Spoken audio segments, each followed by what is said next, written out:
Annual National SNP Conference. I hope you all had a great night in Aberdeen, and a wee reminder to have a look at the fringe sessions for today and pop into the exhibition hall too. We do have a packed agenda for today, and if you would like to speak on any of the resolutions, you can get a speaking card from the stewards who are located around the sides of the hall. And because we have so much on our agenda, let's kick off with our first resolution, which is resolution number 19, entitled Improved Care and Support for Disabled People. To move resolution 19, please welcome David Mackenzie of Kelvin Branch, and if David could be followed by Ian Gallagher ready at the side, please. Welcome, David.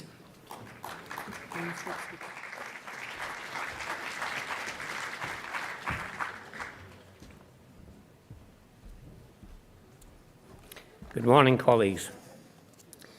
I'm Secretary of the Glasgow Kelvin Branch, and I'm proposing this resolution on behalf of the branch. This resolution was authored by Cathy Dowling of our branch, but she can't be here today, so I'm doing it on her behalf. I have to start off by declaring an interest in this topic because my wife of more than half a century has dementia, and for the last 6 years, 3 years at home and 3 years in a home, she's been looked after by the most amazing bunch of extraordinary, dedicated and selfless carers who I think are amazing. It's clear that disabled people, as well as all the other issues they have to face, have been deprioritised throughout the pandemic, and that is continuing post-pandemic. In addition, retaining those dedicated staff who care for the vulnerable in our society and who perform so heroically during and since the pandemic has become a major issue. The remote possibility that ring-fence funding for social care, as outlined in the Verity House Agreement, could further be eroded, and the effect that this could have on disabled people's life opportunity needs to be highlighted. The ageing population also means there's an increasing number of ageing disabled people, and we need to be sensitive to this. The UN Special Rapporteur's report published in May 2019 stated that the UK had violated its human rights obligations through its welfare reform policy and sustained and widespread cuts to social support. This follows similar reports by organisations such as Human Rights Watchdog, EHRC and others, which describe social care cuts as violations of human rights. In addition, Joseph Rowntree Trust and the Trussell Trust outlined disabled people's poverty as a priority which must be tackled. In Scotland, the establishment of Social Security Scotland has mitigated the worst impacts of this Westminster-imposed harsh and uncaring ethos, but 15 years of austerity, the COVID challenge and the cost of living crisis have left the social care system fragile with ever-reducing budgets. This resolution calls on Conference to support a Scottish Government review of the social care system with the following 8 objectives. Firstly, establish and recognise once and for all the crucial role played in our society by those amazing people who care for disabled people by, inter alia, substantially improving pay and pay structures, introducing an enhanced recruitment process and developing a formal training and career development programme. Secondly, the annual budget to the social care system needs to be increased. By doing this, we recognise and promote social care as an investment in all of Scotland's people. Thirdly, continue on the already announced path to reopen the Independent Living Fund with the investment required to improve the lives of thousands of disabled people. Fourthly, as always, budgetary constraints are a major issue in providing social care, but we should have a focus on prioritising the eligibility criteria to qualify for social care by focusing on needs and human rights. Fifth, produce and deliver national standards and accountability to improve the quality and consistency of care delivered locally and empower national and local leaders and social work professionals to develop a new culture based on upholding human rights. Sixth, provide flexible care that meets the needs and supports of disabled people to live full lives. Seventh, involve disabled and vulnerable people in developing and implementing all the structures which plan and design their services and which make decisions affecting them. And finally, to realise the SNP manifesto commitment to eventually scrap all care charges as these increase disabled people's poverty. Colleagues, I commend this resolution to conference. Thank you very much, David. Conference Councillor Ian Gallagher is formally seconding this resolution, but from the floor, so I'm grateful to him for that. So our next speaker is Airlie Robertson, speaking for the resolution, and Airlie will be followed by Councillor Jim Todd, also speaking for the resolution. So please welcome Airlie Robertson.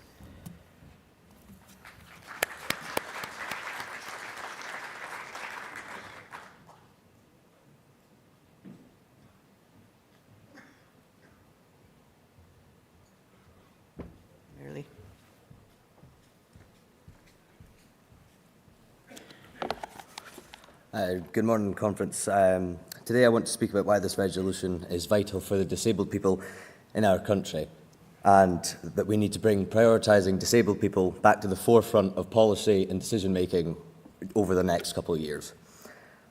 During the pandemic, disabled people were left without the vital support they needed, and desperately needed, I must say. I want to quickly speak about why this issue is personal to me. During the pandemic, my mum, who is MS, had a relapse in 2021, just after we'd come out of our first lockdown.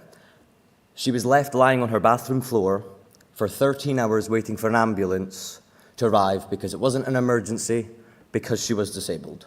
She was told she would not be getting an ambulance anytime soon because she was disabled.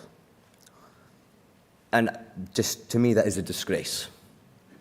And that we cannot continue to let our disabled people, especially in rural areas and in the highlands and the farms, where there isn't the necessary infrastructure needed to get these disabled people the help they need. Throughout the whole course of the pandemic, disabled people were left stranded at home, going without vital medication, and going without the care they needed due to the restrictions of lockdown. And I fully support this resolution, and I ask delegates here today to support this, because disabled people in our country are still Scottish citizens. They should not be left and should not be marginalised just because of something they cannot control.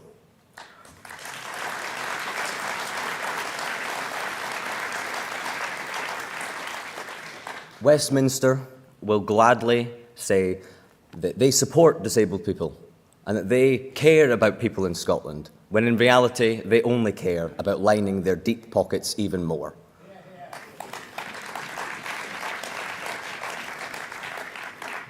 Scotland is a country where we look for progressive and well-being ideals. The well-being economy should be at the forefront of helping disabled people and bringing the care they need back to centre stage politics. Westminster, with the privatisation of the NHS down in England, means our budget for the NHS up here gets smaller and smaller, which means disabled people will then go without the care they need. Most disabled people live off of benefits and rely on these benefits, so they could not afford privatisation. They could not afford to pay for all these medications, which is why I support this resolution, and it needs to come back to the forefront of politics in Scotland. Thanks. Thank you, Airlie. And our next speaker, the final speaker on resolution number 19, is Councillor Jim Todd. So welcome to Jim.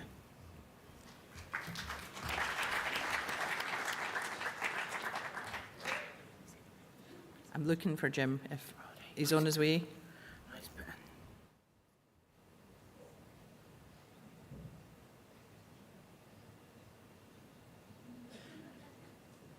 Trying to decipher a note here. but I think it means that Councillor Todd was not seeking to speak on this resolution. So apologies to him if we have misunderstood that. And that then takes us to the conclusion of the speeches on Resolution 19. There were no cards in to speak against that resolution.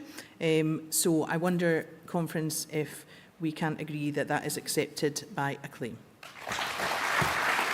Thank you very much. So that moves us on to our next resolution, resolution number 20, which is entitled Support for Carers. And to speak in favour of moving this resolution, please welcome Councillor Alicia Hayes from East Neuk and Landward.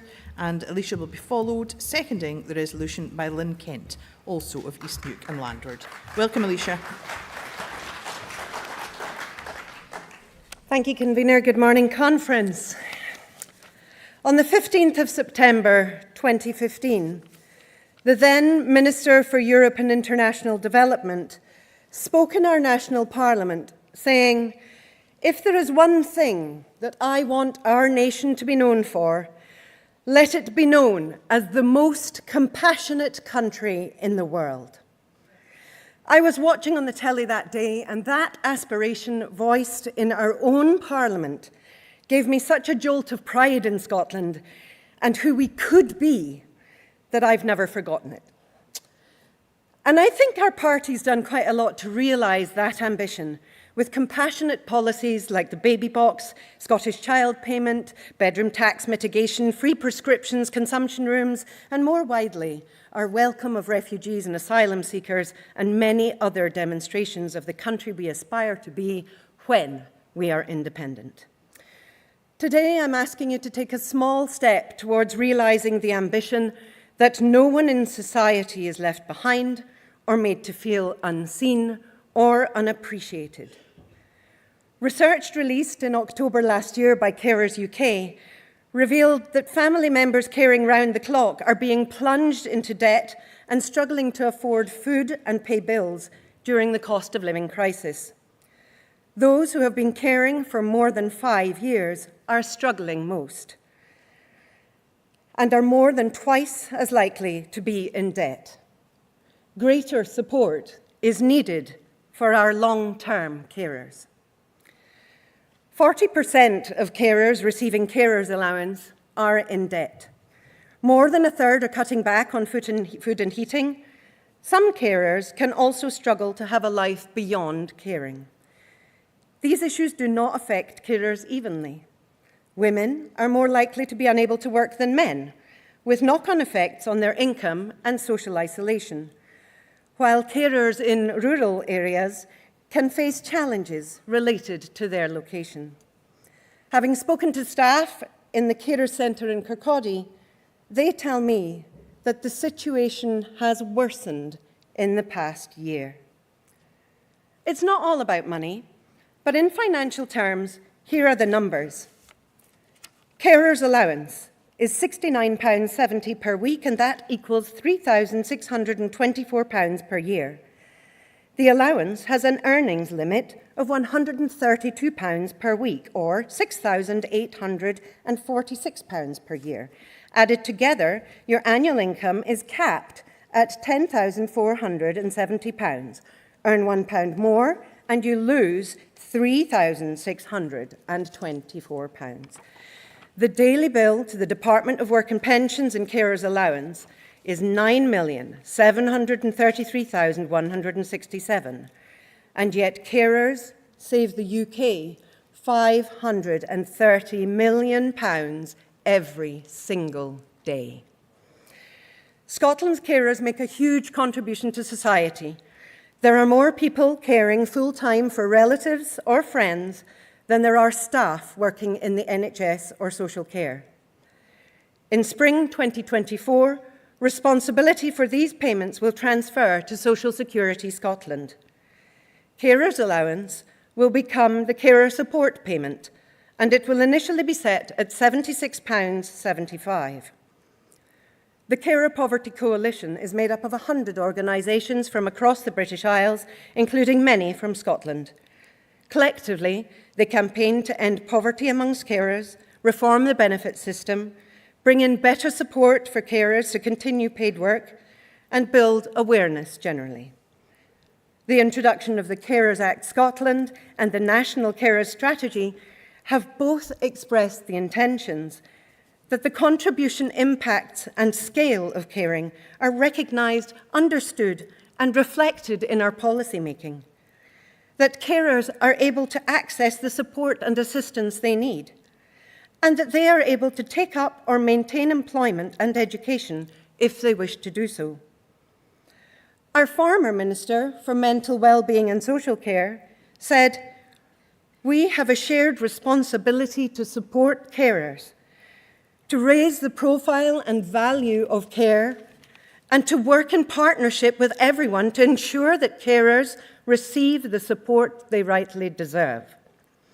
The intent is there, Conference. I think I'm pushing at an open door.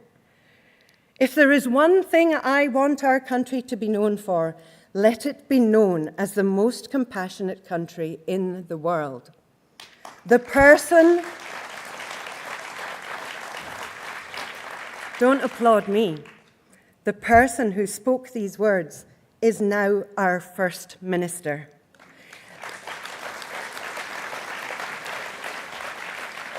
And I am confident that he won't have forgotten what he said in 2015 and will use every power available to Scotland, constrained at present as we are, to show compassion, support and assistance to all our citizens and future citizens, including those who are least visible, our carers.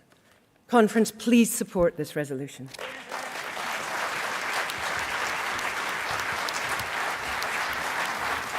Thank you very much, Alicia.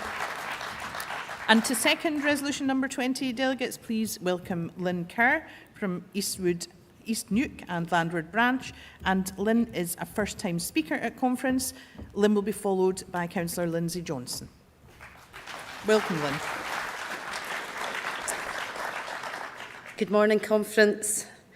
I haven't had a huge amount of experience of being a carer in my life so far, but it's not hard to imagine the additional stresses, emotional, physical and financial, that being a carer brings. We've heard many times at this conference about the damage being inflicted on our citizens from Tory austerity, their welfare policies and the spiralling cost of living crisis. A report from Carers UK entitled "Heading for Crisis" notes that many unpaid carers, because of their caring role, can't increase the hours they work or aren't able to work at all. Some can't turn the heating off or cut back on the cost of food for the vulnerable people they care for, and so they're being forced to accumulate personal debt, as well as having to cut back on support services that in the past gave them and the people they care for some regular respite. The report goes on to recommend carers entitled to carer allowance should receive a winter top-up payment. The earning limit for carers allowance should be raised to £199.50. They also recommend a pension rules review, ensuring that state pension age does not increase as it would significantly disadvantage carers, and creating a mechanism by which carers are able to receive their state pension up to 5 years early. It recommends the provision of free leisure access, support for transport costs, and income maximisation advice services. Neighbouring EU countries, like Denmark and Ireland, are ambitiously expanding support for carers. We welcome the action already taken by the Scottish Government to support carers and would like to see a continued commitment for further supporting those who put so much into looking after others. I hope you'll support this resolution. Thank you, Lynn. Our next speaker speaking for resolution number 20 is Councillor Lindsay Johnson from Dingwall and Black Isle, to be followed by Ian Kemp of Kirkcudbright. Welcome, Lindsay. Thank you very much. Good morning, Conference. So I'm going to declare away interest on this first. Not only am I a counsellor, but I also work for the Carer Centre in Highland. And part of my work is to advise and support carers on a one-to-one basis. So more support for unpaid carers, including young carers, is essential. I wonder how many of you in this room are actually carers at the moment, or have been in the past. Go on, indulge me, go and stick your hands up. How many people have a caring responsibility? And I can pretty much guarantee that if you haven't just put your hand up, at some point in your life you will. Many of you will know just how challenging it can be to look after a friend or a family member. The Scottish Government has already done amazing work increasing the rights for carers in Scotland under the Carers Act. The Carers Allowance has got a Scottish supplement, which isn't available anywhere else in the UK. But the thing about the supplement is, if you're on universal credit and you're getting the carers component, you don't qualify at the moment for the Scottish supplement. It's only if you're getting carers allowance in its own right. And that's why when moving to the carer support payment, this will see all of Scotland's carers treated with the same level of dignity and respect.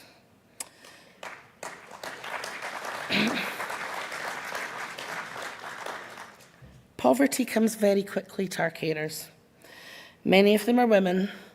It's very much predominantly a women-centred role, who often give up their hours at work or have to leave work entirely to provide the care that's needed for their friends or their family members.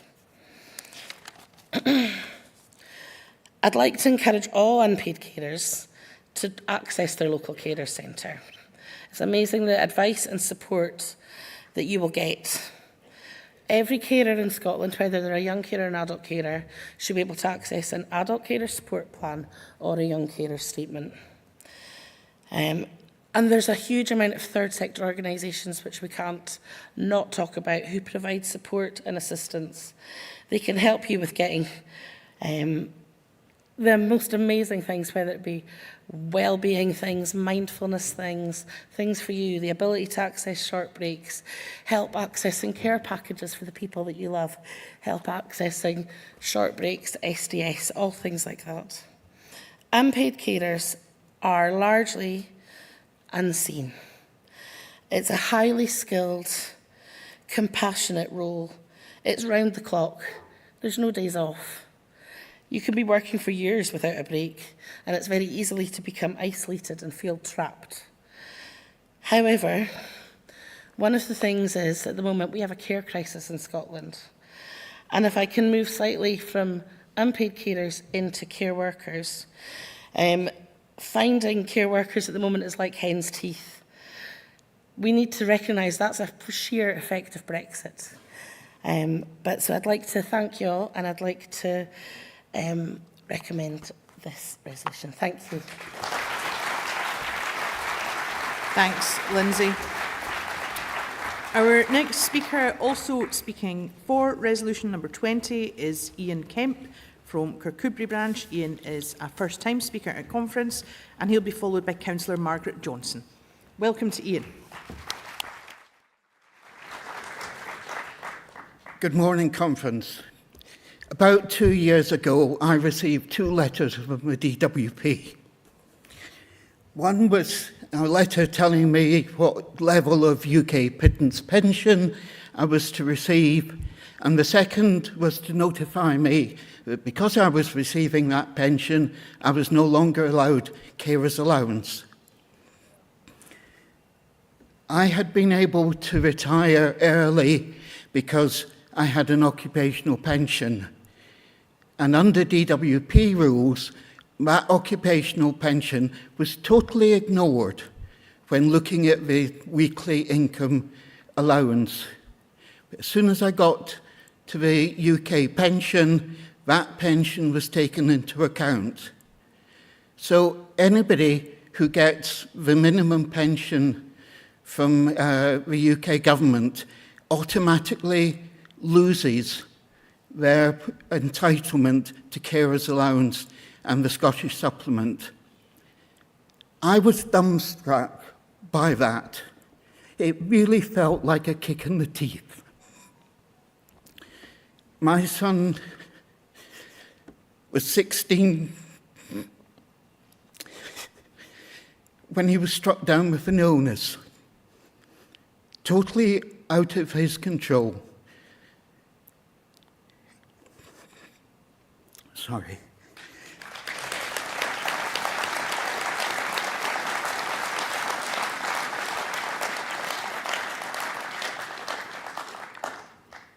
I didn't want to go on benefits. I just hope that once we take control of this allowance, that we treat our pensioners with consideration. Yes, it's going to cost money. Either we say those occupational pensions should be counted as weekly income, or we should say that a good proportion of a UK pension should be disregarded in equal measure. I commend this resolution. I'm very glad that the youngsters are getting recognition, and I look forward to a fairer Scotland. Thank you.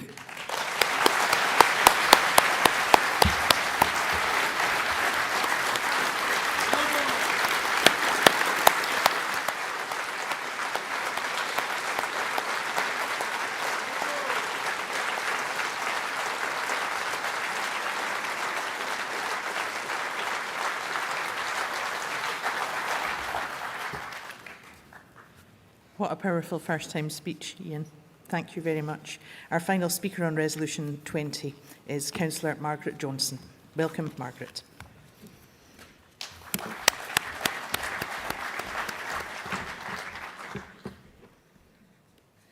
Thank you, Convener. Morning, delegates. I'm a councillor in North Ayrshire Council, and I'm also the portfolio holder for the Health and Social Care Partnership, so this is something that is quite close to my heart. We define a carer as someone who looks after a family member or friend who needs support due to illness, disability, mental health, addiction issues, or help as they grow older. In Scotland, there are an estimated 800,000 carers, and that accounts for approximately 15% of our population. Caring roles can vary. Personal caring, e.g. washing and dressing, housework, shopping, providing transport to and from medical appointments, collecting prescriptions. It can also be providing company and emotional support. For many carers, these are positive and rewarding aspects, but there are also lots of reasons why caring leaves carers needing support. So I agree with the intention and support any steps to financially support carers to continue in their caring role and remove the stress and anxieties associated in their caring role with financial hardship. However, this is only one facet for support of carers. In North Ayrshire, we've launched our Building Caring Communities strategy, which includes a number of priorities to enhance carer support, all of which should be seen as a holistic approach to supporting our invaluable carers and who continue to support their loved ones. The national strategy requires to be followed by robust implementation at local level to evidence how areas are responding to meeting the wider needs of carers through carers' assessments, breaks from caring, access to information and peer support. Then the Scottish Government can continue to use the Scottish Parliament powers to advance the interests of carers and those who are cared for. I therefore ask you, please support the motion. Thank you. Thank you very much, Margaret. Conference, Margaret was our final speaker on Resolution 20, and I have no cards in seeking to speak against. So can I take it that Resolution 20 is passed by acclaim? Thank you, delegates. That moves us on to Resolution number 21, which is entitled Safe Access Zones for Asylum Seekers in Home Office Accommodation. And to move Resolution 21, I call Dovidas Kouliasas from Govan Kingston branch, and he'll be followed seconding by Daniel Buckley. So welcome, Dovidas.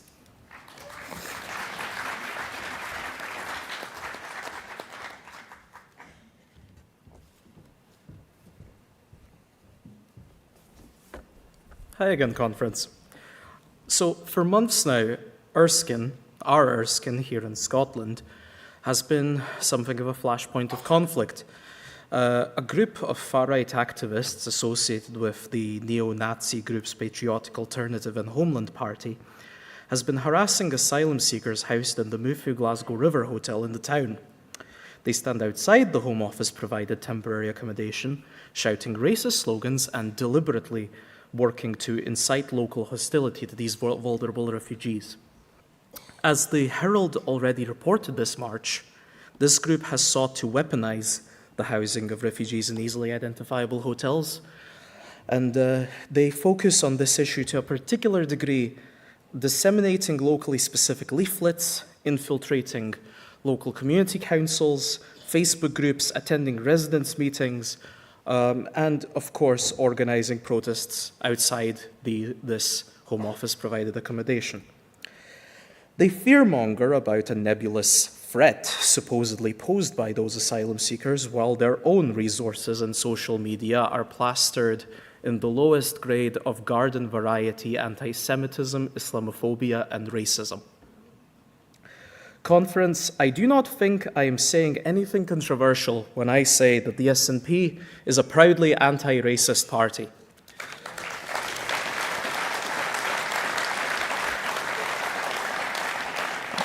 We are, in fact, the largest anti-racist party in Holyrood and in Westminster. Our party's history is marked by a consistent, long-standing commitment to an idea of a Scottish nation that is open, welcoming, and inclusive. I think I speak for all of us when I say those refugees in the Mufu Hotel are welcome here. This is their home.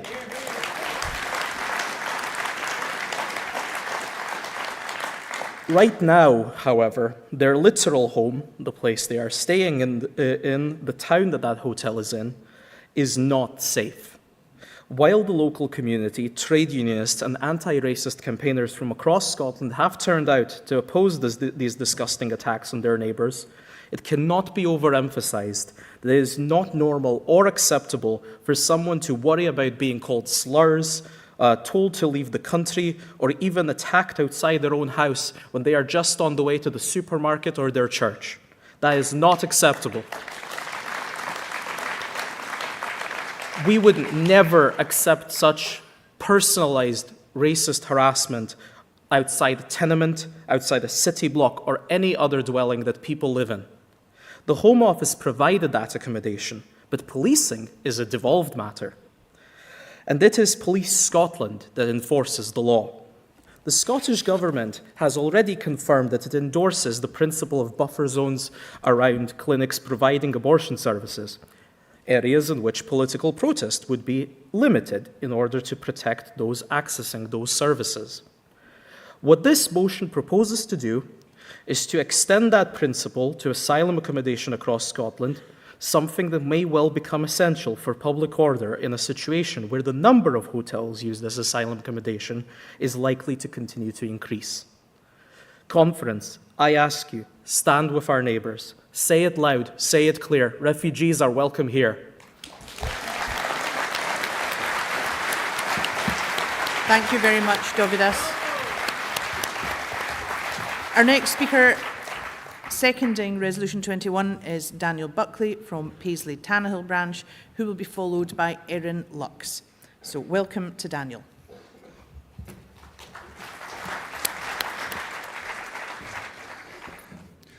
Good morning, Conference. I stand before you today as a committed anti-fascist and anti-racist activist.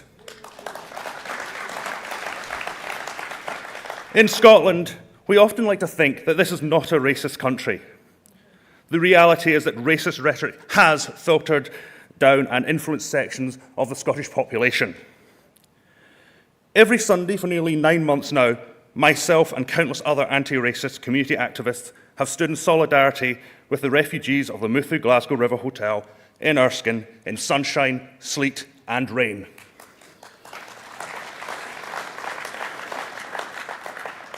Together, we in Erskine and the surrounding communities have done our best to make these men and women feel welcome. We have donated clothing, reading and writing materials, we have provided food, we have played games and sports with them, we have danced and sang, and we have listened to their stories and their hopes for the future.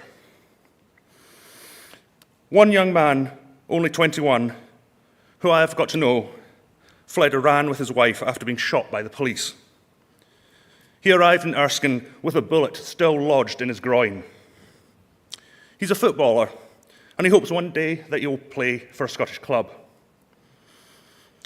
Another man, again only 21, 22, fled Syria after watching his father die in front of him after a chemical weapons attack by the forces of Bashar al-Assad. We have also been providing art and drawing materials. One man from Afghanistan, the first thing he drew was a picture of his father being hanged by the Taliban. By contrast, the neo-Nazi patriotic alternative and the subsequent splinter group Homeland have provided nothing but hate and division. By preventing openly fascist groups and individuals from harassing, intimidating, and abusing these people, we show that this ideology, this cancer, is not and never will be welcome in Scotland.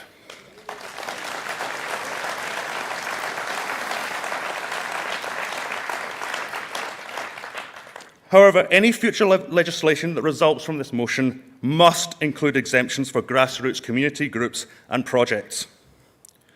The side that shouts about fake refugees, useless eaters, and sings white supremacist songs, including one sung by the US Capitol insurrectionists on January the 6th, is not equal to the side that plays football matches with the refugees. When hate and division is allowed to be used as an excuse for protest, something very badly has gone wrong. And when the police refuse to take action against coordinated Nazi salutes because, and I quote, the angle wasn't quite right, they embolden these racists and allow them to feel as if their harassment campaign is acceptable. The refugees in Erskine are not here to scrounge off the state or replace us. They are here through no fault of their own. They have left behind friends, family, their communities.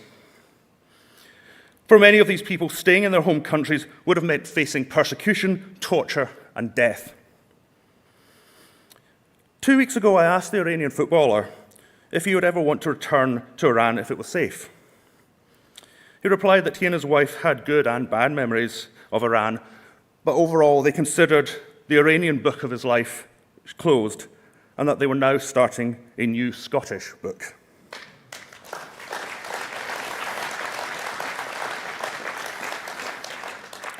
These demonstrations in Erskine have lasted for 8.5 months, too long.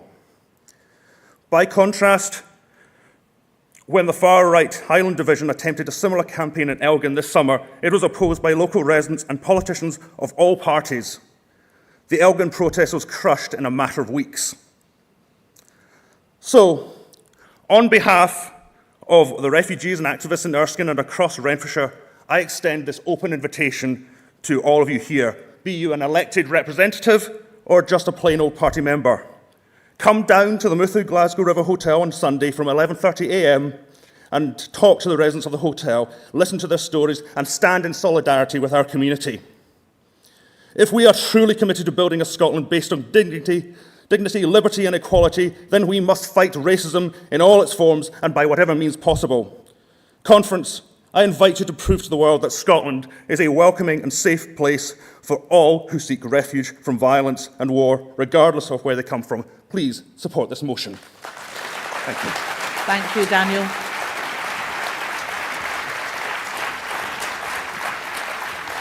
Our next speaker speaking for Resolution 21 is Erin Lux from Out for Independence, followed by Councillor Michelle Campbell. Just a wee reminder on timings, conference. If you are moving the resolution or moving a direct negative, you have 5 minutes. All other speeches, you have 3 minutes. And we will be flashing amber and then red lights at you. Keep an eye out because I don't want to cut you off. So, Erin. Good morning, Conference. I'm thrilled to be here to support this important resolution. But maybe not so thrilled to follow Daniel. How do you follow that speech? He was amazing. So just before I get into why this resolution is so important, I want to talk a little bit about independence. I'm sure you're not going to object to that. I just want to talk about what we could do for our most vulnerable population with the powers of independence. So you can probably hear from my accent that I'm Canadian. In Canada, asylum seekers are allowed to work, and the time it takes for them to get work permits is measured in weeks, not years. Because of this, they're able to live and not just survive. They're able to join their communities and live with dignity, and with the powers of independence, we could do this. Because make no mistake, hotel accommodation of asylum seekers is an affront to human dignity, and this is a manufactured crisis intentionally crafted by the Tories through refusing to invest properly in the asylum system to make decisions in a reasonable time frame, or even allow asylum seekers to work and have some control over their own lives. It feels intentional that they crowd them into centralized locations and make them targets for harassment by the far right. They do all of this, and then they use the cost of hotel accommodation to attack the most vulnerable members of our society and the tiny amount of support that they receive. I'm proud to say that at National Council this year, we passed a resolution acknowledging that for some groups of asylum seekers, this hotel accommodation and shared accommodation can produce another level of trauma. I'm here from Out for Independence, so I'd be remiss not to mention that for LGBT asylum seekers in particular, being unable to control their own environment or have any privacy puts them at risk of homophobic and transphobic harassment, violence, and forced outing. And this is before we even get to the issue of harassment by crowds outside their hotels. Now, without independence, we can't grant asylum seekers the right to work, we can't get them out of hotels and into the community, but we can protect them from being targets of harassment by the far right. Just think about having fled unimaginable horrors, war, persecution, a government that would have you executed just for being who you are, making the incredibly difficult journey to what should be a place of safety, only to be met by angry crowds demanding you be sent away, leaving you terrified and trapped. This resolution doesn't ask for anyone's right to free speech to be curtailed. There is an inalienable right to protest, even for opinions we find beyond the pale. However, the place to protest is outside government offices whose policies you want to change, not outside the homes of vulnerable people simply seeking safety. Conference, please support this resolution and show us to be the open, welcome, inclusive country that we know ourselves to be. Thank you very much, Erin. And our final speaker on Resolution 21, speaking for the resolution, is Councillor Michelle Campbell. Welcome to Michelle.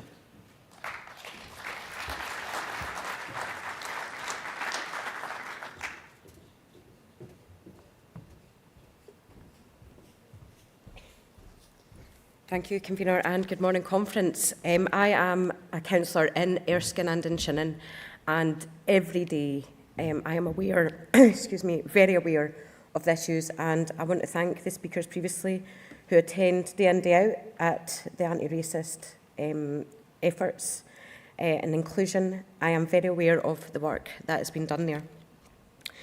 It's a really personal thing for me. I've spoke about it in council. I'm the only person of colour elected in Renfrewshire. My own family background is that my mum fled Idi Amin's dictatorship. So I know on a very personal level how that is feeling for some of these residents. Maybe not on a personal level for me directly, but I've seen it with my mum. I've heard the stories. And to this day, even though I will not mention her age because she will absolutely not forgive me for that, but I have just turned 40, so you know that will give you an indication. But it still affects her to this day. The cultural differences, English not being your first language, having to just upheave your life in a way that is, I mean, imagine everything that's familiar for you, just being ripped away. And then you're living in such fear that the best option for you to think, just to feel safety again, is for you to go somewhere else. And you get there and you're met with this wall of hostility. I mean, who on earth in their life deserves that? No one deserves to go through that. And I find it abhorrent. And the actions of patriarchal alternative is shambolic.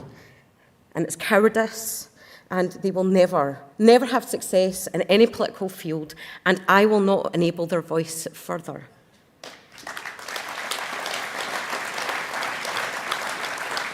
When they first came to Erskine to put on their charade, they made attempts to target myself as the only person of colour. And they did it very, very subtly and very carefully in some of the material that they were putting out in the locality to local constituents. I must thank them, though, because they put my contact details on there, and it was a good way to get some leafleting done. I'll tell you, the only contact I got from the people of Erskine was thanking me for making my view very clear on the matter. And the same with our SNP colleagues, Councillor Ian Nicholson, for MSP Natalie Dawn, and for our MP Gavin Newlands. Those were the names that were on that leaflet. It was our faces that were on that leaflet, and because we were very strong and resolute as local SNP representatives, exactly what our view was, which is, see ya. I could say it in other ways, but you know.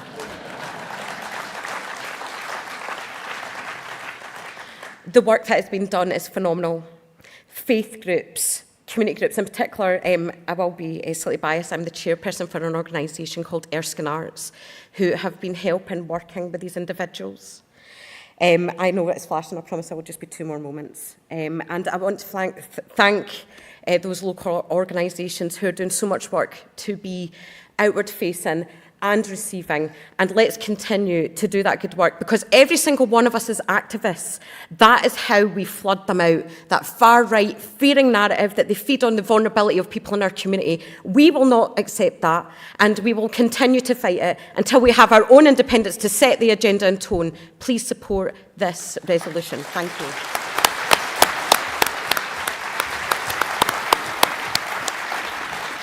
Thank you very much, Michelle.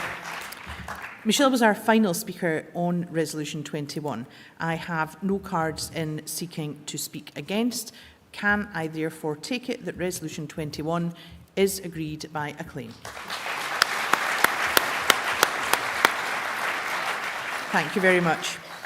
That takes us on to our next resolution, number 22. This resolution is entitled Withdrawal from the Energy Charter Treaty. And to move, I would call Chris Hanlon from West Fife and Coastal Villages branch. He will be followed, seconding by Andy Oliver. So welcome, Chris.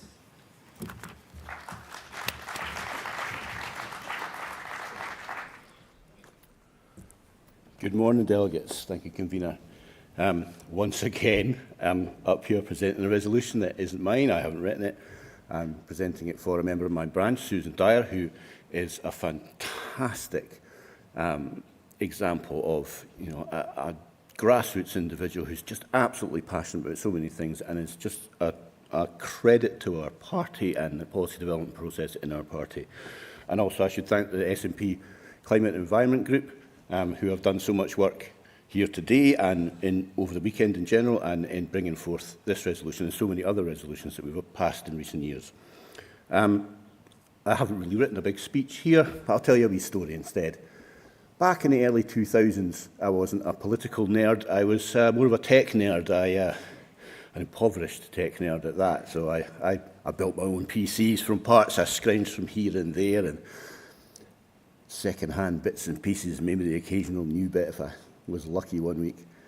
And as a result of that, I couldn't afford to pay the Microsoft tax, so I was deeply involved in open source software. And that's how the anti-counterfeiting trade agreement came to my attention, as during the 2000s, the global media conglomerates, mostly based in the United States, tried to use international law to push their own agenda out into trade treaties that would lock everyone in the world into their giant intellectual property cartel.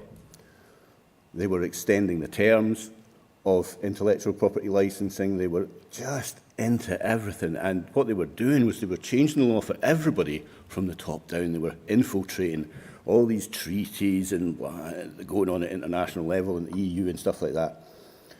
And that was when I really decided, enough of this, I'm getting active. I actually went back to Edinburgh University. I did an access course, started to learn law. I never got a law degree out of that, but it was, I can bore you to tears about medical ethics if you want. But that never came to anything. Eventually, you know, certain members of the EU, Poland in particular, helped put a stop to ACTA, and it never came to anything. But, you know, that brought it to my attention. And then later on we had TPP, the TTIP, all these other things that, you know, we've spoken about in the past. And that drew my attention to this thing called ISDS, International it's Investor, blah, blah, blah. It's a part of the sort of methodology of global companies that they put into these treaties, these mechanisms where companies can sue states for making changes inside their own sovereign state, their own sovereign law, that cost those companies money.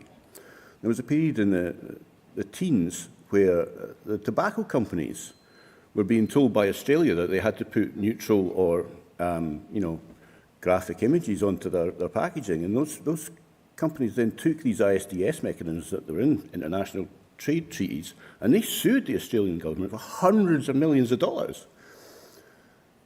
So they were going to profit. They were going to profit from death one way or the other. And, you know, that brings me up to today, where I'm being asked to present this. And it turns out, oh, look, we're in this thing called the Energy Charter Treaty, that energy companies are able to, you know, big oil and gas companies are able to sue governments for making the necessary changes to law and practice for a transition to net zero so that they get their profit anyway. And, you know, there's a number of examples that I can give you of energy companies suing governments that are trying to change the law and trying to actually save our species. And, you know, it's actually more divisive than that, because what it actually causes is a chilling effect. One government sees another government being sued for doing something, and they decide not to bother because they can't be bothered, so they can't afford it. So, you know, these ISDS mechanisms are horrendous. It's already pretty much party policy that we should reject ISDS mechanisms. This ECT treaty has an ISDS mechanism. We're not in a position to withdraw from it, but, you know, the way the resolution is worded makes it clear that we shouldn't go into it after we're independent. You know, and I think it's probably important that once we're independent and we're sitting in a room like this in a constitutional convention discussing Scotland's constitution, I mean, we should be thinking about putting stuff in our constitutions to safeguard Scotland's sovereignty, to ensure that we don't accidentally blindly walk, like the UK and the EU did, into a number of international treaties that will tie our hands and take the sovereignty of our own judicial systems out and give it to the global corporate entities that, well, have gotten us in this mess in the first place. Right. Thank you very much. Thank you very much, Chris. And to second Resolution 22, please welcome Andy Oliver of Angus North and Mearns branch. Andy will be followed by Duncan McLean. Thank you, Andy. Thanks, Katrina. Good morning, Conference. I'm a member of the SNP Climate Environment Group, and we just had a fringe meeting up the stairs this morning with a couple of really interesting speakers, and I hope some of you will take note and apply to join us, because it's open for climate environment officers, but also general party members. In July this year, we had Jean Blaylock from Global Justice Now along to speak to us about the Energy Charter Treaty, how it works and what prevents it working the way it was originally intended. It was quite illuminating. The Energy Charter Treaty, for those of you who don't know, was actually set up in the wake of the collapse of the Soviet Union in order that Western countries and companies could get access to the markets of the Soviet Union. Specifically, it was the fossil fuel markets that were the target. There is an article in that charter called Article 26, which provides a procedure for resolving disputes, and that's not uncommon. Every contract has a dispute settlement mechanism. And But this one is a bit different. This one contains this ISDS, which is Investor-State Dispute Settlement. And it was drafted by representatives, lawyers of working for the fossil fuel companies. And the awards and settlements of international arbitrations put forward for breaking the law as applied in this treaty can run into the hundreds of millions of dollars. And ISDS clauses are also embedded, as Chris has just pointed out, into various international trade deals. Currently, the Netherlands is being sued by 2 fossil fuel companies for phasing out coal power. The US is being sued by a Canadian fossil fuel company after President Biden cancelled the Keystone tar sands pipeline. There's a UK fossil fuel company suing Slovenia over fracking, and another one is suing Italy over a ban on offshore oil drilling close to the coast. The Energy Charter Treaty has been criticised for being a significant obstacle to enacting national policies to combat climate change, and for actively disincentivising national governments from compliance with recent international climate treaties such as the Paris Agreement due to the threat of significant financial loss. We're pleased to see that the UK is actually reviewing its membership of the Energy Charter Treaty if member states don't reach agreement on modernised terms by November 23. But we're calling for the Scottish Government and the SNP to hold their foot to the fire in that and help to get rid of that, and also not to accept ISDS clauses in any future trade deals. Thank you, Conference. Thank you very much, Andy. And our next speaker for Resolution 22, moving the direct negative, is Duncan McLean from East Kilbride branch. Welcome, Duncan.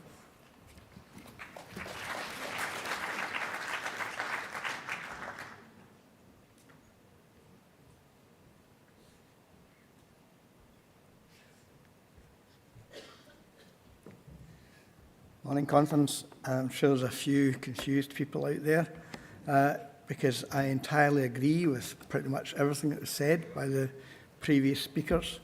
I also oppose ISDS. I think the party's policy on that is absolutely clear. However, I enjoyed Chris's history lesson, but the world has moved on, and I would remind you of what was passed yesterday in Resolution 14 about how we should convey our messages to people and how we should be very clear about the language we use, and we should not feed into the conspiracy narratives that dominate far too much of our public discourse at the moment.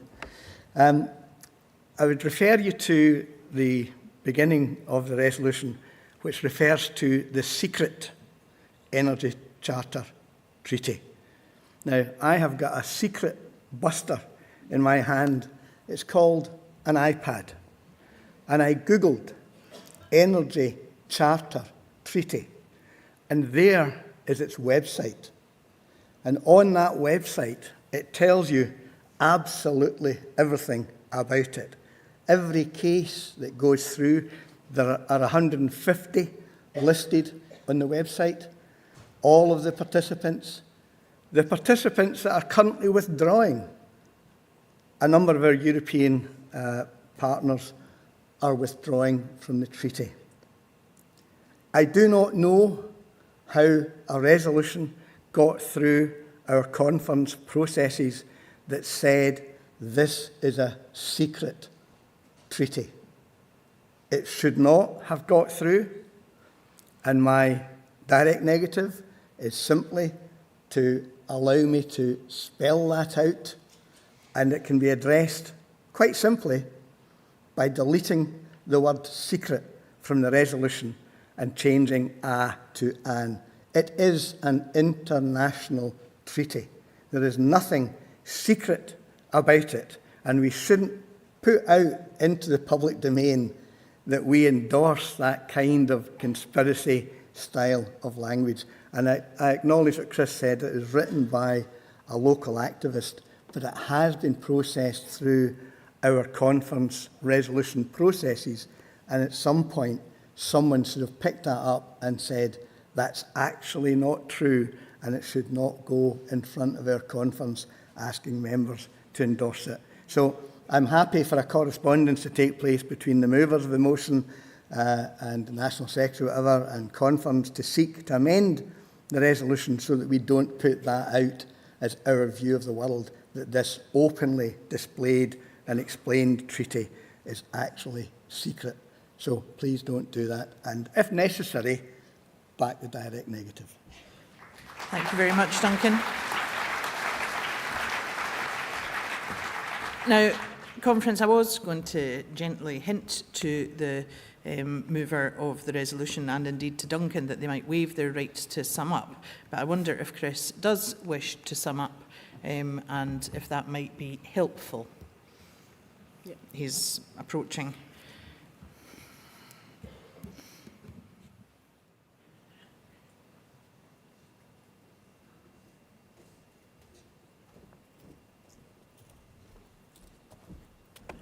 Morning again, Conference. Thanks, Duncan. Thanks for that. That is a useful correction. I think, well, perhaps the intention was secretive, but I think I would be happy to stipulate to obscure in the reading of the text because, you know, well, I'll tell you what, hands up here who had heard of the ECT before they read the agenda for a conference. Well, the point is that, you know, the vast bulk of you have never heard of this court.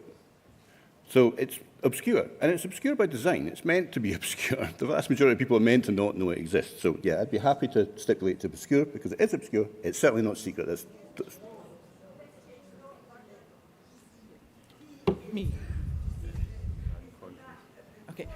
Excuse me.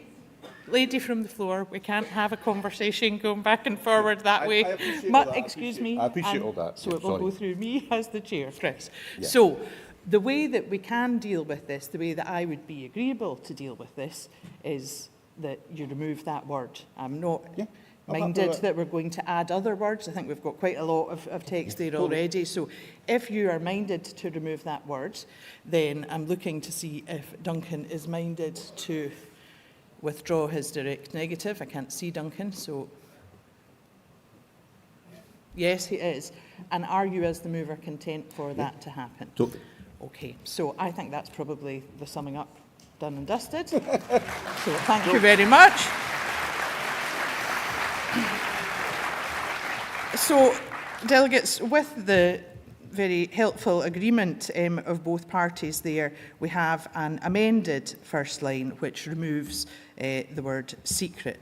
That being the case, we have, I think, to go to a vote on this. I think it would be helpful if we actively voted. So can I ask, with the direct negative having been withdrawn, that all those who are in favour of the resolution with the textual amendment we've just discussed, please raise your cards now. Thank you very much. Cards down. All those against, please raise your cards now. Thank you very much. So the resolution passes overwhelmingly.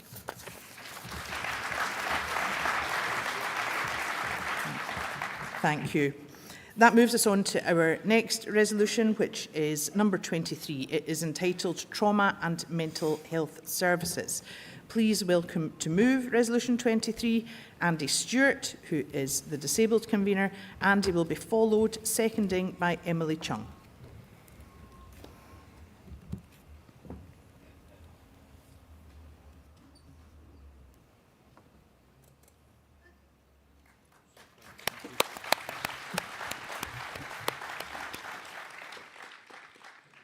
Good morning, Conference. I hope you can hear me. And thank you, convener, and thank you for the mic. Friends, mental health and trauma is the biggest single disability issue today, and it's getting worse. The problem is that the system doesn't work. Basically, we don't have a primary mental health care system Please don't get me wrong, the NHS and the third sector are doing some absolutely incredible work, and they're working incredibly hard.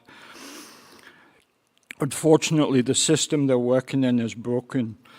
Imagine for a moment that physical health operated without GPs and that you could only access services by becoming so ill that you were admitted to hospital. Just think about that for a second. Our GPs, on the whole, don't get enough training in the complex field of mental health, so they diagnose what they know and they provide care accordingly. Alternatively, they signpost you to a third sector organisation, but they aren't qualified to diagnose either. There are some great third sector organisations doing, as I said before, some fantastic work, but it is patchy, it's uncoordinated, and occasionally, unfortunately, it's inappropriate. This summer, I was in a mental health crisis, and I was signposted to a third sector scheme known as DBI, Distress Brief Intervention, which is a great pre-crisis treatment. But that isn't what I needed at the time. I needed a short stay in hospital to get an accurate diagnosis, treatment, and information about my diagnosis. Followed up with a community mental health support, which is what I got eventually. But that wasn't before I stabbed myself in the leg with a pair of scissors. I hadn't been going to say that, but people don't talk about self-harm enough, so we need to do so. So I'm breaking that taboo today, and I hope people will follow that example. Thank you.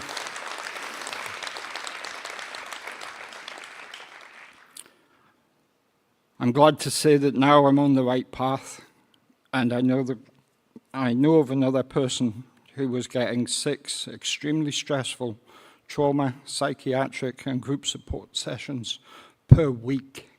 Sorry, in a week. They were being delivered in the main by a third sector organisation, and they simply couldn't cope with the stress, and they had a breakdown. They stopped the sessions. Talking with mental health professionals, I have learned that they should have had 1 session per week or even per fortnight to deal with that trauma. What I'm putting forward to you today will create that primary care sector for trauma and mental health, which will lead to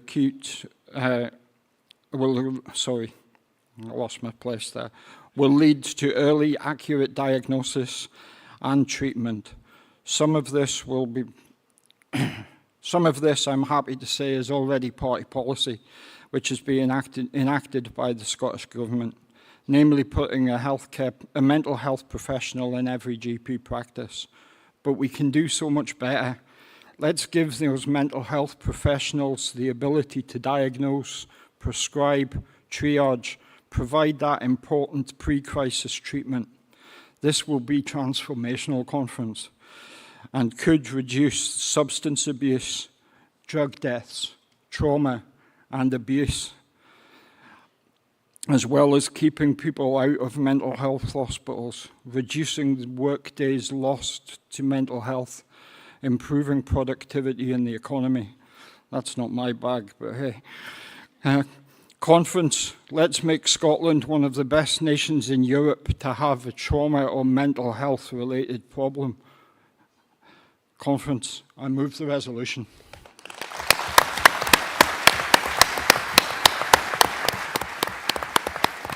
Thank you very much, Andy. Conference seconding resolution number 23. Please welcome Emily Chung from Meadows Morningside branch. Emily will be followed by Kim Marshall.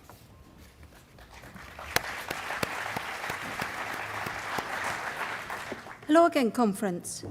First of all, I want to pay tribute to Andy, and I agree with everything he said. And now I want to give you the other side of the context, because I'm a registered mental health nurse and I work in an acute mental health ward in a mental health hospital.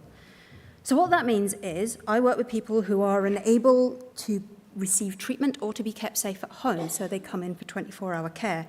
Suicide, manic episodes, severe depression, psychotic crisis, and acute new psychotic episodes are my stock in trade. But it's important to recognise here that the patients that come into me and my team, I say my team, I am part of the anyway, they are not simple one-off issues. Their issues are complex. Mental health issues like to travel impacts. To give you some examples, say you start with a base issue, a trauma, a severe period of stress, you start hearing voices, you maybe have an undiagnosed neurodivergence. It goes on and you can't cope by yourself, so you quickly become depressed and severely anxious, chronically so. You maybe cope in ways that work in the moment but have long-term drawbacks. This is your addictions, self-harm, and eating disorders, by the way. And then it spirals and spirals and spirals until you wind up in hospital. But the thing is, what my ward does is we don't fix people. People have this image, you go into hospital, you come out mended, but that's not true for mental health because it's that much more complex. What we do is we stabilise. We get people the information they need, we get them on an even keel, and we get them back into community where they can continue their recovery journey. And for so many people, that next step is totally overwhelming. Remember, they have different conditions of contributing to different types of difficulties at different parts in their lives.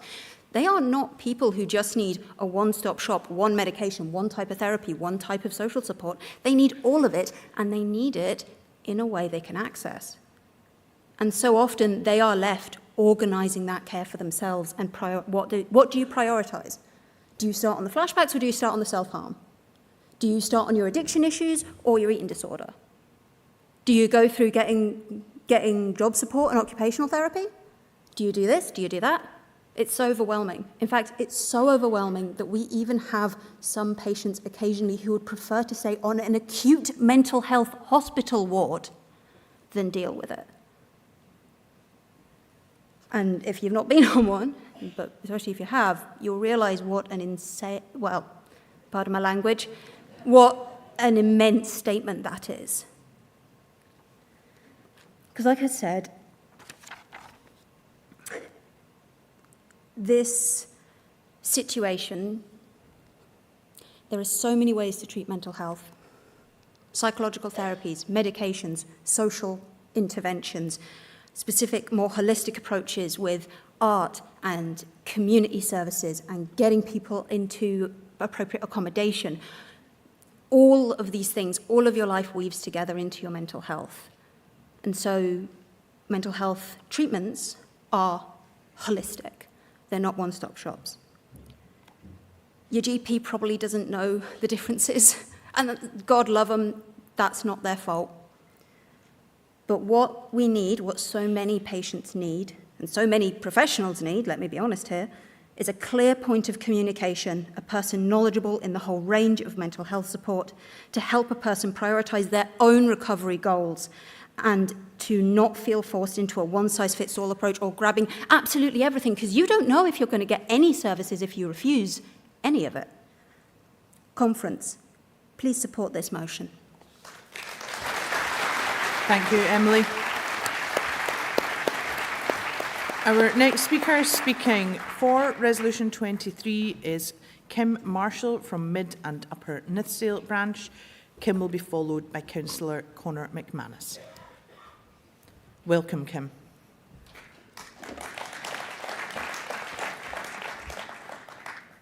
Thank you, Kirsty. And well done, Emily. Amazing stuff. We need a hashtag, working class from Kent. Conference.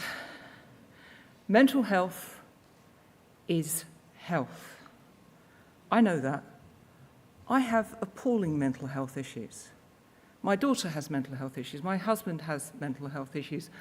My son had mental health issues. And what I'm hearing today is wonderful, but I want people to just recognise the fact that everything that Emily said about accessing mental health becomes even more difficult in rural areas and reminding Conference that there's a substantial rural area, which is not the Highlands. It's called the South of Scotland. Constituencies like Dumfries, Clydesdale and Tweeddale, for which I am proud to have been selected to be the candidate for the next general election.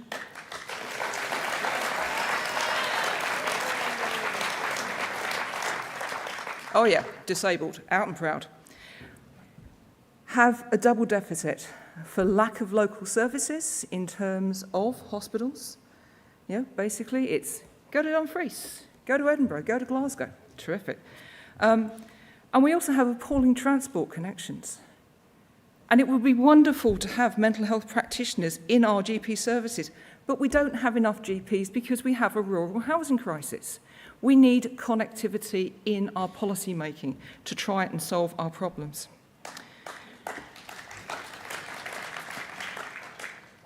The importance of improving mental health services is vital. And we are facing a tsunami of mental health issues, especially coming from our younger people. They've been through so much. We've been through some of this stuff too, but as well as COVID and climate change, they are generation rent. Everything is stacked up against them. We need to get that support in place now so we can help and support our young people. And I can echo Andy's story that he told of the harm that incorrect treatment can do. I've been there. I had completely the wrong type of mental health intervention, and it took me years to get over it. I also know the importance of providing appropriate and timely support to a young person in crisis. Trigger warning. Next Tuesday, to most of you, will just be the 24th of October. To me, it is the 3rd anniversary of the day that my son took his life. Sam was brilliant, gorgeous, caring. He was troubled. He'd had mental health problems for years, but he did not get the help or support he needed and was left believing that suicide was the only option to end the pain. So, Conference, for the sake of all those lives that are devastated by poor mental health, for all the Sams, support the resolution.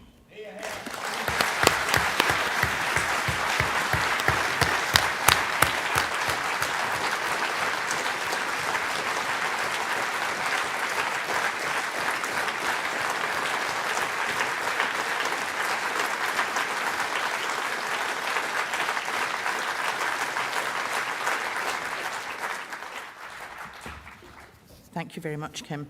And our final speaker on Resolution 23, speaking for the resolution, and a first-time speaker at Conference, welcome Councillor Conor McManus.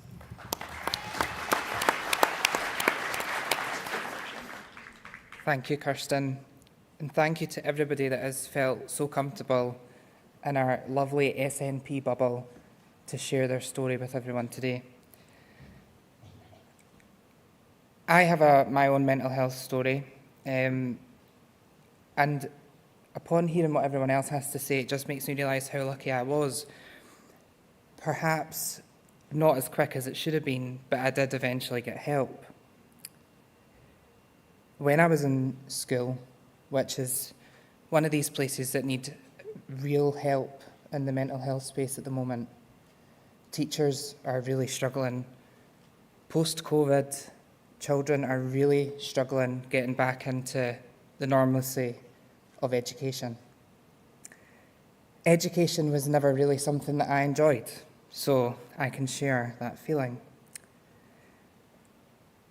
When you're a teenager and you have to deal with the fact that you are very working class, you're trying to deal with the fact that you're gay, and that's very hard for a lot of teenagers that are in that position at the moment, and that your family is in crisis.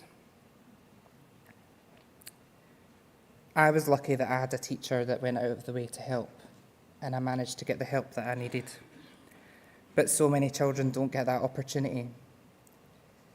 In Conference, this is something that we need to step in and take really, really seriously.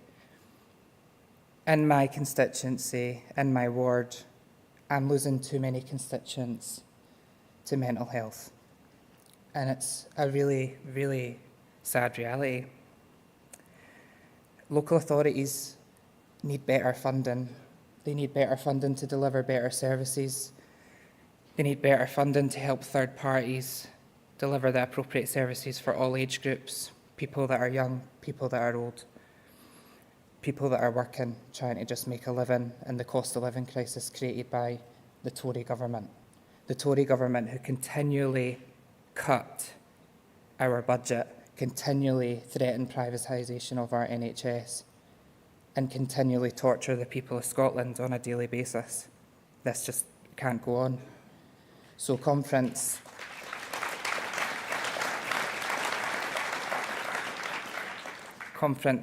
please support the motion.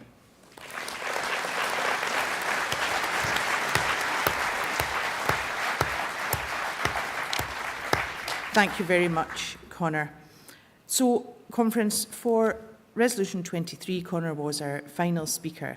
I have no cards in seeking to speak against. Can I therefore take it that this resolution is agreed by acclaim?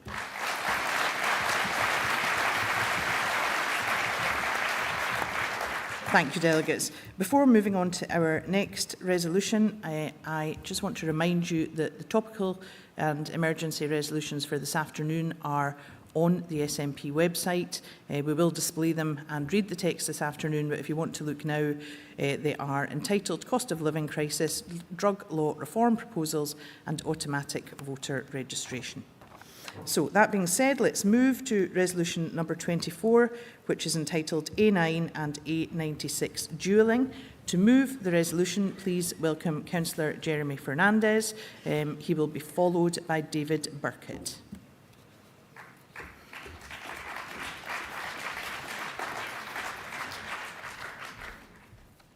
Hello again, Conference. I brought a bit of an antique with me today. It's the SNP's 1990 Grampian Region Manifesto, where we state we support the full dualling of the A9 and the A96. So before devolution and before the Tories or Labour were even interested, we were the first to listen to local communities and identify how vital these roads are for the North and North East. We can be really proud of that. A lot has happened since, and we are now in government. So let's get on with it. Let's get on with dualling both roads. When our activists go knock on doors, the number one issue for the people of the North and Northeast is the dualling of these roads. And it's easy to understand why. These roads are not just stretches of tarmac. They are arteries of connectivity and progress. They serve as vital conduits connecting the Highlands and the northeast of Scotland to the rest of the country.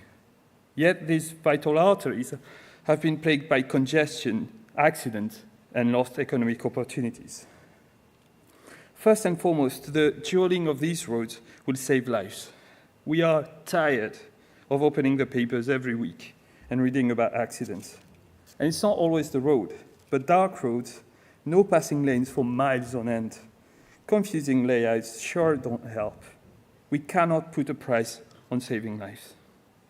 This investment will also be a catalyst for economic growth. It will provide businesses in the north with better access to markets, making the region more attractive for investment. The dualling will create jobs, stimulate local economies, and boost Scotland's overall economic resilience.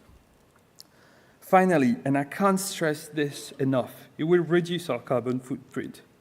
Better roads help cut down on emissions by reducing the time vehicles spend idling in traffic. On a bad day, it can take 30 minutes to drive across small towns like Elgin or Nairn. That's 1.5 miles. It's not even 2 miles. Efficient transport systems are essential for Scotland to reach its net zero targets. The SNP has made the commitment to dualling both roads, and we must ensure we fulfill it. We cannot afford to waver on this promise. People here would not forgive us. And we're not asking for the moon here. We just want the same standards of road links other parts of Scotland take for granted. We need detailed plan, timelines, and a clear allocation of resources. The people of the Highlands, of Moray, of Aberdeenshire, and Aberdeen have waited long enough for this time. the time for action is now. Please support the motion. Thank you. Thank you very much, Jeremy. And to second Resolution 24, please welcome David Burkett from Peterhead branch. David will be followed by Councillor Gwyneth Petrie.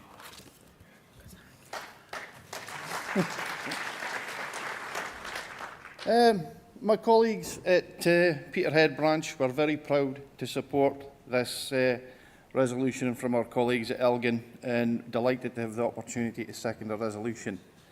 Because Peterhead and Elgin have a lot in common. We're both communities that are quite poorly connected to transport infrastructure. Now, my friends, you may recall the first resolution we approved at last year's conference was re-railing the North East. I'm glad to report that things are moving along, but for too long, both our areas have been poorly connected to transport infrastructure and very cut off from the transport networks that more urban areas may take for granted. Conference, if any of you drove here today, you'll have more than likely driven on that final leg here on the Aberdeen-Weston peripheral route, or as we call it locally, the AWPR. Passes very close to the venue. Having worked on that project, I can tell you that the route was first drawn for that in 1952. 1952. So, well, that project could and should have been delivered by a Westminster government decades ago. I'm proud that it was actually delivered by an SNP-led Scottish government, and we should all be proud of that too.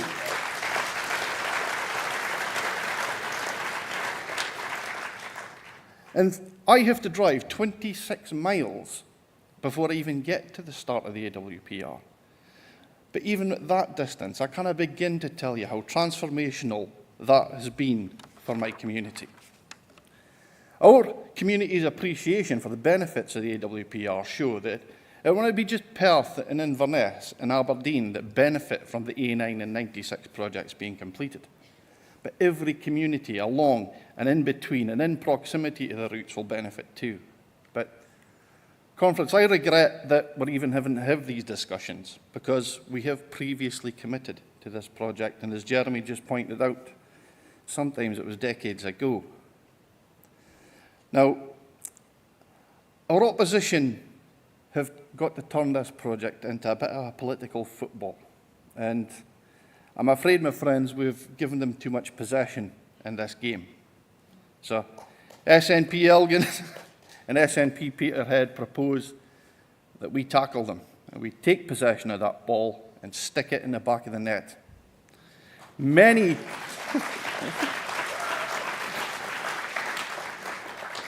UK governments have let down the North East and Moray.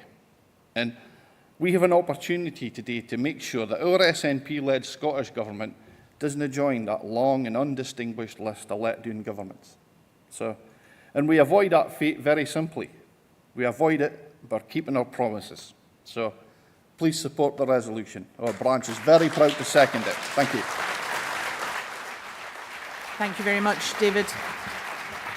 Our next speaker on Resolution 24 is Councillor Gwyneth Petrie, who will be followed by Emma Roddick, MSP. Welcome to Gwyneth.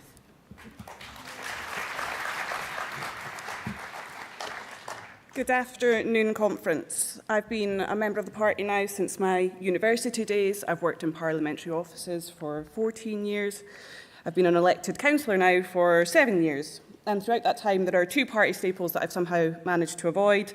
The first is an SNP Burn Supper. If anyone asks, I'm busy next year. And the second is speaking at conference. But this resolution is too important for me not to rise to speak to it, because the impact of not dualling these roads is so hugely damaging to the economic future, not just of my ward, but the entire North East region, that we must ensure we deliver on this long-awaited manifesto commitment. My colleague in Moray has already covered the current impact on some of the towns there because of the positioning of the road. I live in Huntly in Aberdeenshire. It sits within my ward and it sits right on the A96. Development in Huntly has been continuously hampered by the delay on the A96 dualling moving forward. There's been minimal house building because of uncertainty over the road plans and the time it takes to get to either Aberdeen or Elgin for work, for college, for school. This is a huge deterrent to families considering a move to the town, and it has seen families move out of the area.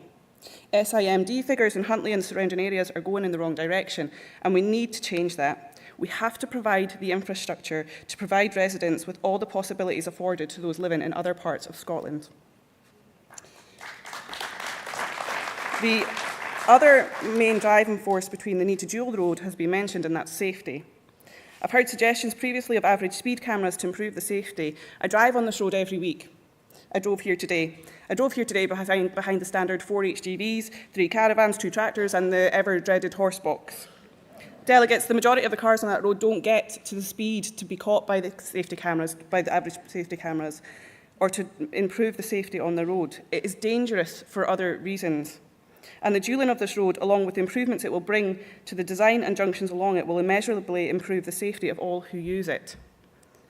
Now, I stand fully behind the ongoing encouragement for the increase in the use of public transport, but the reality is, given the geography of Aberdeenshire, Moray, the Highlands, there will always be a requirement for cars. And the hope is that my constituents move to electric cars, but those cars will still require modern and up-to-standard roads to drive along. Conference, we in the North East aren't asking for the dualling of these roads as a nice-to-have or an added extra. We're saying it is absolutely imperative that these vital infrastructure developments go ahead to secure and enhance our economies, and most importantly, to ensure that no more lives are lost. And I implore you to support the resolution. Thank you. Thank you very much, Gwyneth. Our next speaker speaking for Resolution 24 will be Emma Roddick, MSP, to be followed by Pete Wishart, MP.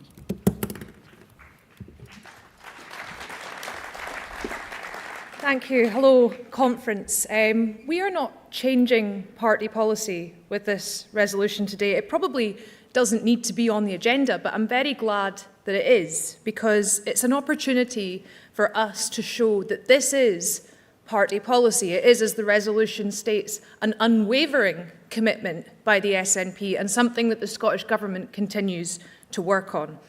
Now, some try to use this issue to break up the Scottish Government, to do away with the Butte House Agreement, and please do not make the mistake of thinking that people do this to strengthen us. It can only weaken us. That is why the Tories get so chuffed when they can use SNP quotes to throw at us at FMQs. And more importantly, it is creating division where none exists. The Scottish Government is still committed to these projects, and I hope that today's conference decision can reassure people that the wider SNP is as well. I'm not a Green, I am SNP, and I'm a person who wants action on climate change, and these projects are not in opposition to that. I don't want these road improvements because I think all roads need to be dualled and that we shouldn't be discouraging unnecessary car use. We should. But it's that folk like my wee sister, a carer in the Highlands, need to use a car to do their job. And we have to show that we're able to recognise the different situations that people living in rural areas face travelling around. And that in places like Nairn and Elgin, the roads are actually causing pollution and congestion in the town centres, discouraging people from making use of active travel because it's unpleasant and, frankly, unsafe. It's also about more than a road. This is about fulfilling a commitment made to the Highlands. There is real pain in the losses that we've felt when we lose lives on that road. But there's also real pain in the perception, the belief that there's been a broken promise. My constituents are being led to believe that the SNP doesn't really care about the A9 and the A96. So please help us today to be clear that this is not true, that the promise remains and action will continue. So please all stick your hands up when you're asked to pass this resolution and reassure my constituents that the SNP is the party for the Highlands. Thank you very much, Emma. Our next speaker speaking for Resolution 24 is Pete Wishart MP, who will be followed by Rodri Griffiths speaking against. Welcome, Pete. Thank you ever so much, Conference, and good morning. I've been the MP for the southern part of the A9 for over 20 years. I've lived with this as an ever-present feature and a concern of my constituents for all that time. I remember, as a new Member of Parliament back in 2001, when 3 generations of an Israeli family were killed for making a mistake on the then notorious Ballinluig junction. I said at that point that I will do everything possible to ensure that that road has been made safe. I also lived in Dunkeld for a number of years, one of the most dangerous and probably most notorious junctions that we have on the southern A9. So if anybody's ever experienced trying to get on the A9 from Dunkeld and Burnham, you'll know exactly what I'm talking about. I've lived cheek by jowl with this road for such a long time. So I will take no lectures of anybody who's hoping to play political games with the dualling of the A9. We'll get down to the business of fixing it. Now, there has been a number of improvements in my constituency. The section between Lunkerty and the Pass of Burnham has been done. And if you have a look at the bottom of the A9, you'll see a little junction going off. That's the Cross Tay Link Road, which is going to open up East Perthshire and have a new route to the northeast. Things are being done and roads are being built.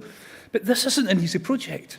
The A9 dualling is perhaps one of the most intricate and sophisticated pieces of infrastructure that we've ever undertaken. Communities need to be consulted, planning needs to be done, and we have to ensure that we do this properly. And I want to speak a little bit just about the speaking to communities, because sometimes we forget them in all of this. I've got the Killiecrankie battlefield in my constituency. That took an awful lot of time to ensure that all the issues around that heritage site were looked after. I know the efforts that the people in Dunkeld are making to get a roundabout in place, and things are getting done. But Conference, we have to move on from this. I get sick and tired of listening to the Tories constantly bringing this up in Parliament as if they own the issue. It is us that has been the first government that's ever pledged to dual the A9 in its entirety, and that's been a pledge that's been there. The time is now to meet it and fulfil it. It's time to get a timetable for all the sections to be upgraded, and we have to see that in the autumn. Now, I want that road to be made safe. I want that pledge that we gave to our constituents to be met. So please support this motion, and let's please get on with making this road safe. Thank you. Thank you very much, Pete. And our final speaker on Resolution 24, speaking against the resolution, please welcome Rodri Griffiths.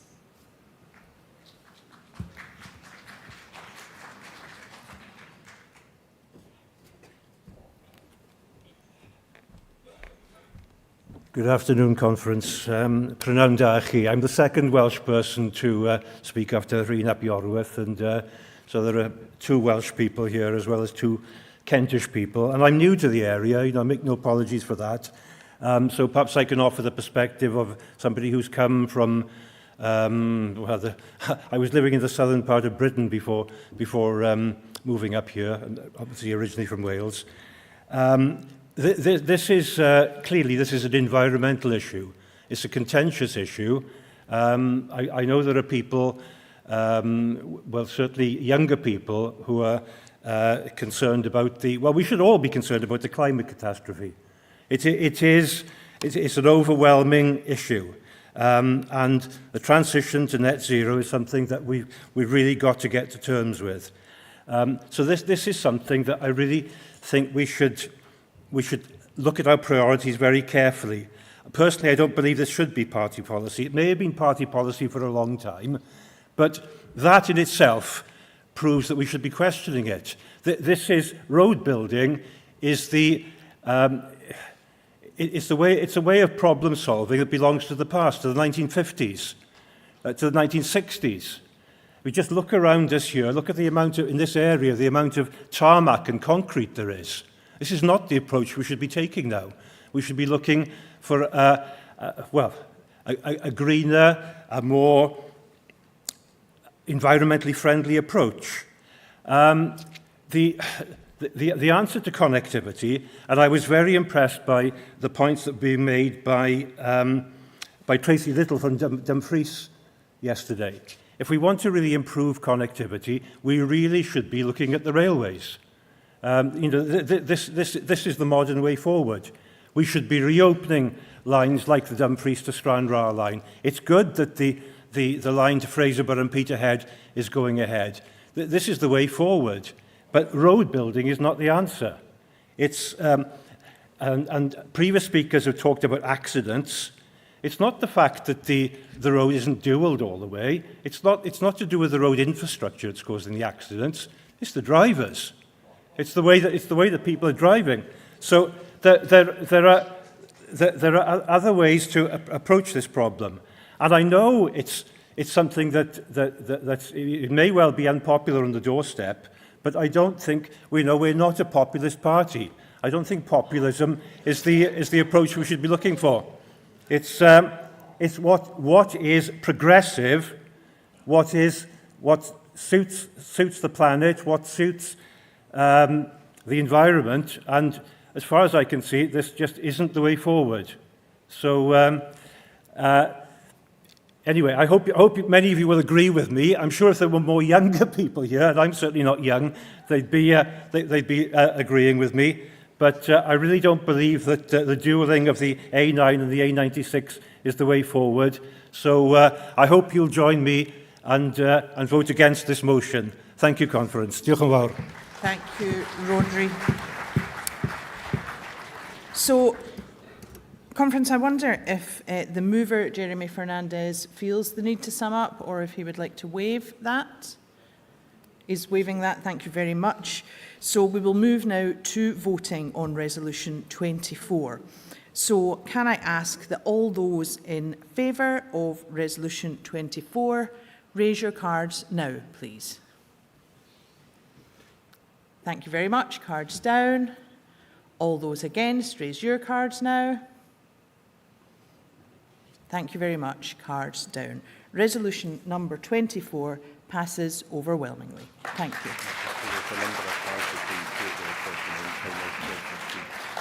Okay, thank you, delegates. So you will see the time is now 12:15. Apologies to those that we did not manage to take.